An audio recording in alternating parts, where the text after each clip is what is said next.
السلام علیکم اسٹوڈنٹس.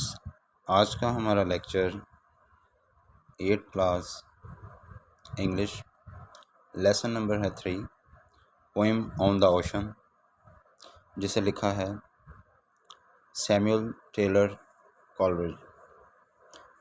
اسے بعض اوقات ایس ٹی کولرج میں لکھا جاتا ہے. بیسیکلی یہ نظم سمندر کے بارے میں ہے، جس میں ایس ٹی کولرج ایک واقعے کو بیان کرتے ہیں. اس نظم میں ایک بوڑھے ملاح کے بارے میں بیان کیا گیا ہے، جو ایک بحری سفر کے بارے میں اپنی طویل نظم بیان کرتا ہے، جس میں اس کا تمام جہاز کا عملہ ہلاک ہو گیا تھا. وہ اس وقت کے مصائب اور خطرات کو دہراتا ہے جب اس کا جہاز خاموش سمندر کی بھول بھلیوں میں پھنس گیا تھا. موسم گرما تھا اور سورج ہمارے سروں کے عین اوپر تھا. ملاحوں کے پاس پینے کے لیے پانی نہ تھا. سمندر کا پانی نمکین تھا، جس کو وہ پی نہیں سکتے تھے. ملاح بول بھی نہیں سکتے تھے، کیونکہ پانی کی کمی کی وجہ سے ان کا گلا ان کا خشک ہو چکا تھا. یعنی کہ وہ ایک لفظ بھی بول نہیں سکتے تھے، بتا نہیں سکتے تھے، یا کسی چیز کے بارے میں وہ کہہ نہیں سکتے تھے کہ ہمیں جو ہے وہ بہت شدید قسم کی پیاس لگی ہے، یا ہمیں کچھ کھانے پینے کے لیے چاہیے، چونکہ سب کچھ تو تباہ ہو چکا تھا. سمندر میں جتنا بھی عملہ ساتھ تھا وہ تباہ ہو چکا ہے جہاز کے ساتھ.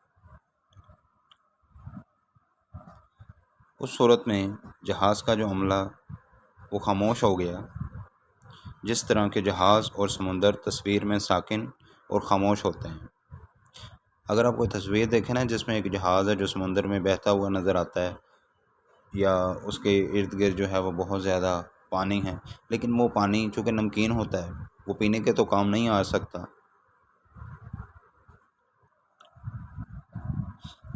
جیسا کہ ایک تصویر میں بھی پانی ہی پانی نظر آتا ہے، اس طرح پانی ہی پانی تھا ہر طرف، لیکن پیاسے ملاحوں کے پینے کے لیے پانی کا ایک قطرہ بھی نہ تھا.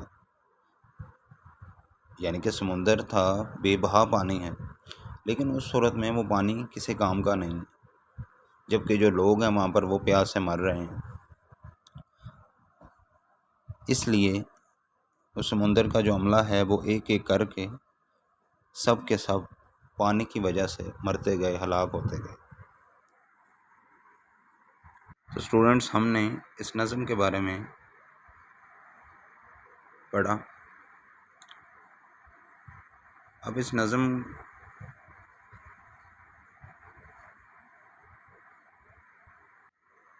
کی اردو ٹرانسلیشن کرتے ہیں اور اس کی ریڈنگ کرتے ہیں.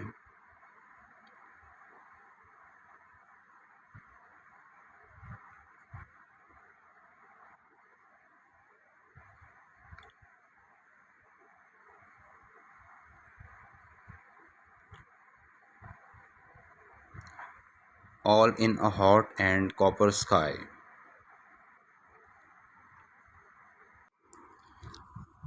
گرم اور تانبے جیسے کھلے آسمان تلے. The bloody sun at noon. دوپہر کے وقت دہکتا ہوا سورج. Bloody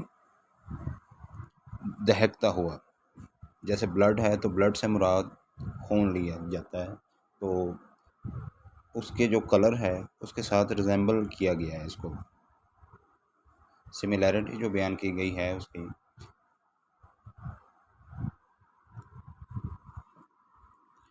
Right up above the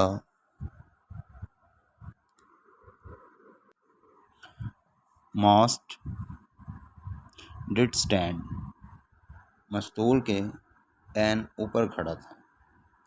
یعنی کہ یہاں سے مراد لیا جا سکتا ہے کہ جہاز کے اوپر باندھ گئی وہ جو ایک لمبی سی اسٹک ہوگی جس کے ساتھ وہ کپڑا بھی باندھا جاتا ہے، اور وہ ہوا کے رخ کی طرف جو ہے وہ چلتی جاتی ہیں، یعنی کہ اپوزٹ کنڈیشن میں وہ چلتی ہیں۔ نو بگر دین دا مون، چاند سے زیادہ بڑا نہ تھا۔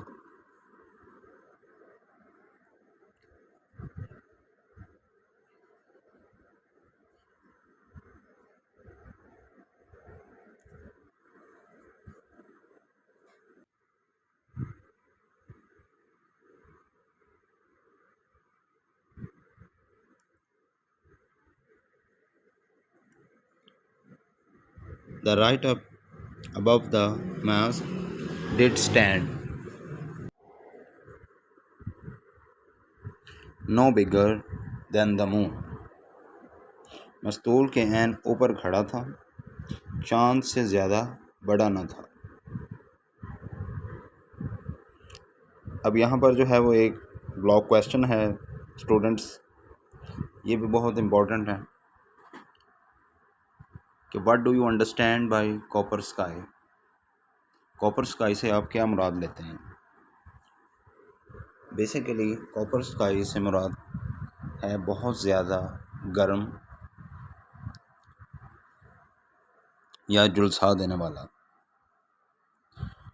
اب یہاں پر یہ جو لفظ ہے یعنی کہ تانبے کا آسمان ایک تشبیہ ہے جس کو شاعر نے یہ بیان کرنے کے لیے استعمال کیا ہے کہ سورج کی جھلسا دینے والی کرنوں کی وجہ سے آسمان کا رنگ تبدیل ہو چکا ہے اور یہ تانبے کی چادر جیسا دکھائی دے رہا ہے۔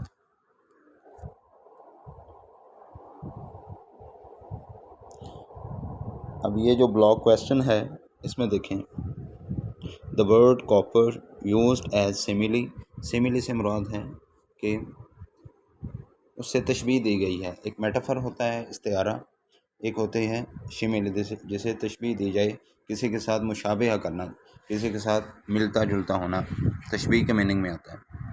The poet elaborated the reason of scorching rays of the sun,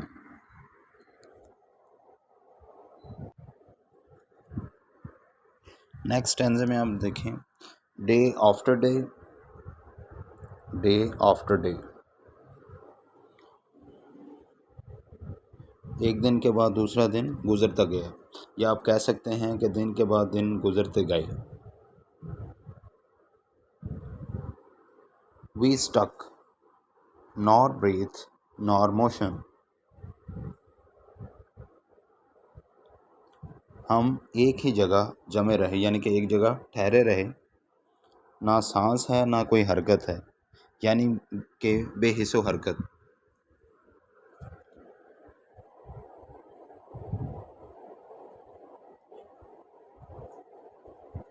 as Idol as painted شپ، اور اس طرح ساکن کنڈیشن میں، یعنی کہ کسی قسم کی کوئی حرکت نہیں ہے کہ جیسے کہ تصویر میں ہے۔ اپون اے پینٹڈ اوشن، ایک تصویر میں بنے ہوئے سمندر پر۔ بیسیکلی شاعر اس میں یہ کہنا چاہ رہا ہے کہ ہم اس کنڈیشن میں تھے کہ جیسے بے جان اور بے حرکت ہوں، کسی قسم کی سکت نہیں ہے، کوئی حرکت کرنے کی طاقت نہیں ہے، قوت نہیں ہے، چونکہ پانی ہی نہیں ہے۔ پانی کی وجہ سے سب لوگ جو ہے وہ پیاسے ہیں۔ سمندر میں اگر پانی ہے تو وہ نمکین ہے، جیسا کہ آپ کو پہلے بھی بتایا گیا ہے، چونکہ وہ پیا تو نہیں جا سکتا، قابل استعمال نہیں ہے وہ پانی، اس وجہ سے وہ نڈھال ہو گئی ان کی طبیعت، وہ حرکت نہیں کر سکے، بہت ہی زیادہ بے بسی کی حالت میں ہیں وہ۔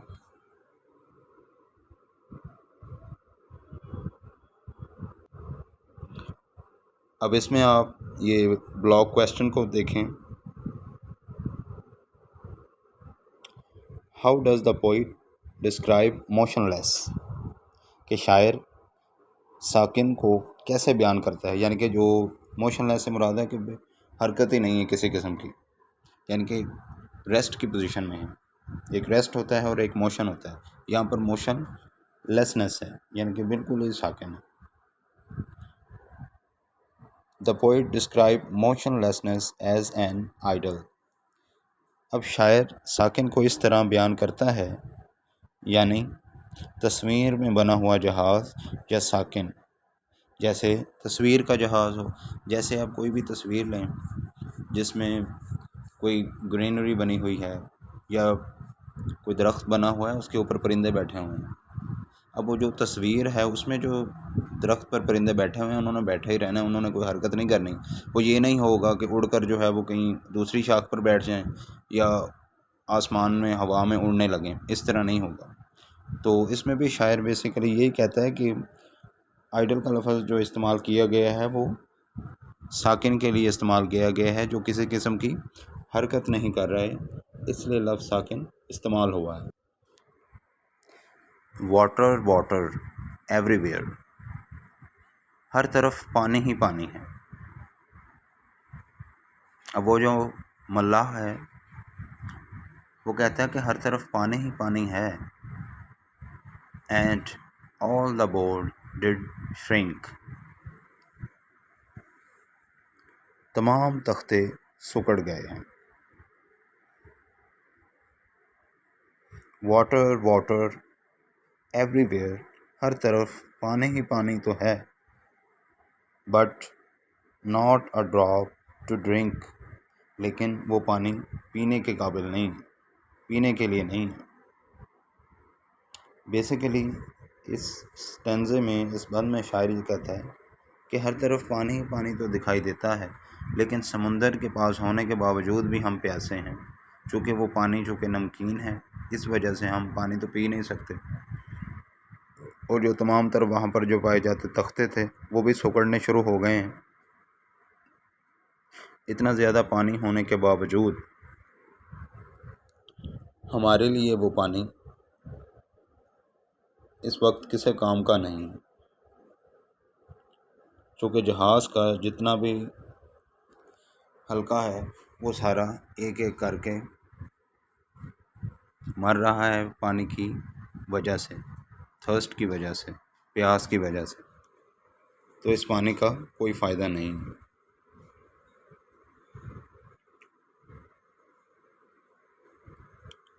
اب اس میں جو بلاک کویسچن ہے،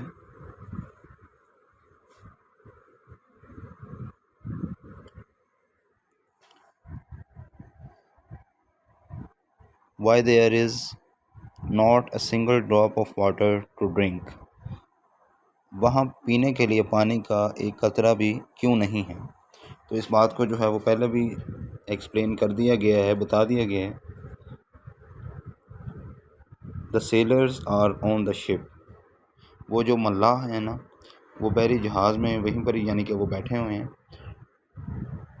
They have used to stock، ان کے پاس جو پانی تھا وہ انہوں نے پہلے ہی استعمال کر لیا ہے، لہٰذا اب جو ہے وہ ان کے پاس پانی پینے کے لیے بالکل نہیں ہے. اور جو سمندر کا پانی نمکین ہوتا ہے، اس لیے وہاں پینے کے لیے پانی کا ایک قطرہ بھی نہیں ہے.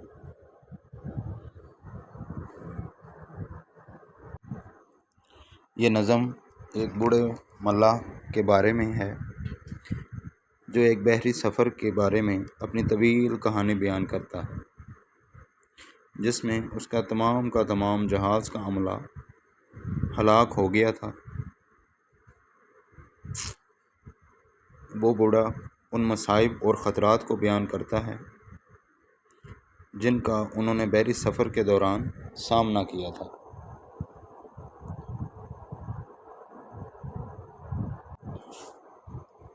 اس کے ساتھ ساتھ ملاحوں نے سمندر کے مصائب اور خطرات کا تو بڑی بہادری سے مقابلہ کیا، لیکن ایک وقت آیا کہ وہ زندہ نہ رہ سکے.